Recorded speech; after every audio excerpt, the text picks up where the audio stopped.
ஆசைக்கு அடிமையானவன் தோற்றான், கட்டுப்படுத்தினவன் ஜெயித்தான். 2 பேர் தங்கம் நிறைந்த அறைக்குள் சென்றார்கள். ஆனால் ஒருத்தன் மட்டும் வெளியே வந்தான்.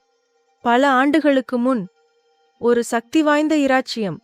அந்த நாட்டின் மன்னர் மிகவும் புத்திசாலி, ஆனால் கடுமையானவர். அவருக்கு ஒரு புதிய அரச ஆலோசகர் தேவைப்பட்டது. ஆயிரக்கணக்கானவர்கள் விண்ணப்பித்தனர். ஆனால் இறுதியில் 2 பேர் மட்டும் தேர்வு செய்யப்பட்டனர், அர்ஜுன் மற்றும் தேவ். இருவரும் புத்திசாலிகள், திறமையாளர்கள். ஆனால் மன்னர் ஒரு கடைசி சோதனை வைத்தார். அவர்களை ஒரு ரகசிய அறைக்குள் அழைத்துச் சென்றார். அந்த அறை முழுக்க ருசியான உணவுகள், குவிந்த தங்கம், மின்னும் நகைகள், அனைத்து விதமான பொழுதுபோக்குகள். மன்னர் சொன்னார், இந்த அறையில் ஒரு இரவு தங்குங்கள். நாளை நான் முடிவு செய்கிறேன் யார் தகுதியானவர் என்று.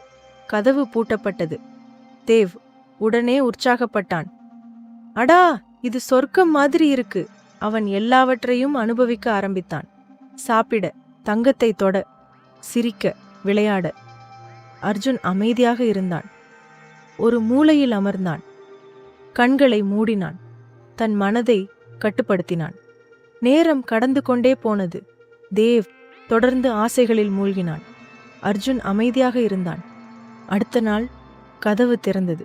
தேவ் வெளியே வந்தான். சோர்வாக, அலங்கோலமாக. அர்ஜுன் வெளியே வந்தான். அமைதியாக, நிதானமாக. மன்னர் சிரித்தார். பிறகு உண்மையை சொன்னார். அந்த அறை பரிசு இல்லை, அது ஒரு சோதனை. தன் உணர்ச்சிகளை கட்டுப்படுத்த முடியாதவன் ஒரு நாட்டையே அழித்து விடுவான். தேவ் அதிர்ச்சி அடைந்தான். அர்ஜுன் தேர்வு செய்யப்பட்டான். இந்த கதையின் நெறி என்னவென்றால், உலகம் தினமும் உன்னை சோதிக்கும். ஆனால் உன் எதிர்காலம் ஒரு விஷயத்தில்தான் இருக்கிறது. நீ உன்னை கட்டுப்படுத்த முடிகிறதா?